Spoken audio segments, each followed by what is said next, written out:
Africa நாட்டில் ஒரு ஒரு பகுதியில் வந்து ஒரு கொடூரமான அரசர் வந்து வாழ்ந்துக்கிட்டு இருந்தார். அவர் என்ன பண்ணுவார் அப்படின்னா, ஒரு 10 வேட்டை நாய்கள் வந்து வளர்த்துக்கிட்டு இருந்தார். அந்த அரண்மனையோட காவலர்கள் ஏதாவது தப்பு பண்ணிட்டா அந்த நாய்களுக்கு வந்து அவங்கள இரையாக்கிடுவார். அப்போது ஒரு காவலர் வந்து ஒரு சின்ன தப்பு பண்ணிடுவார். அப்போ வந்து அந்த நாய்களுக்கு இரையா போட சொல்லி கட்டளையிட்டுருவார். அப்போ உடனே அந்த காவலர் வந்து ரொம்பவே கெஞ்சுவார், நான் தெரியாமல் பண்ணிட்டேன், உங்களுக்கு வந்து 10 வருஷமாக நான் வேலை செஞ்சுருக்கேன், ரொம்ப நன்றியோடு நடந்திருக்கேன், ஒரு சின்ன தப்புக்காண்டி எனக்கு வந்து இவ்வளோ பெரிய தண்டனை கொடுக்குறீங்களே, என்னை மன்னிச்சிருங்க அப்படின்னு சொல்லிட்டு ரொம்பவே கெஞ்சுவார்.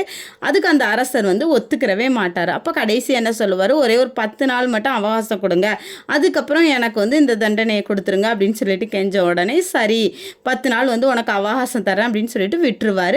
அப்போ உடனே இந்த காவலர் போய் அந்த நாய்களுக்கு வந்து பாதுகாக்கிறவர்கிட்ட போய் கேட்குறாரு, நான் ஒரு 10 நாளைக்கு இந்த நாய்களை வந்து பார்த்துக்கிறவா அப்படின்னு சொல்லிட்டு. அதுக்கு அந்த காவலரும் சரின்னு சொல்கிறாரு. உடனே இவர் என்ன பண்ணுறாருன்னா 10 நாளுமே அந்த நாய்களுக்கு சாப்பாடு போடுறது, அதை குளிக்க வைக்கிறது, அது ரொம்ப அதுக்கிட்ட பாசமாக நடந்துக்கிட்டாரு. அப்போ 10 நாள் முடிஞ்சிருது. ராஜா வந்து தண்டனையை நிறைவேற்றுறதுக்காக அவரை கூட்டிகிட்டு வர சொல்கிறாரு. அப்போ வந்து அந்த நாய்களுக்கு இறையா தூக்கி போடும்போது அந்த நாய்கள் வந்து அவரை சாப்பிடாம அவருடைய காலை சுற்றிக்கிட்டே வருது.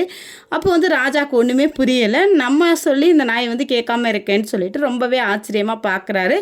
அப்போது திரும்ப அந்த காவலர் வந்து அரசரை பார்த்து கேட்குறாரு, நான் உங்களுக்கு வந்து ஒரு 10 வருஷமாக வேலை செஞ்சுருக்கேன், ஆனால் நீங்கள் வந்து நான் செஞ்ச சின்ன தப்புக்காண்டி எனக்கு அந்த நன்றியை மறந்து என்னை வந்து நாய்களுக்கு வந்து இரையாக்க சொல்லிட்டீங்க. வெறும் 10 நாள் தான் இந்த நாய்களை வந்து நான் பார்த்துக்கிட்டேன், ஆனால் அது வந்து அந்த 10 நாளைக்காக எவ்வளோ நன்றி உணர்ச்சியோடு நடந்துக்கிறது பாருங்கள் அப்படின்னு சொல்லிட்டு.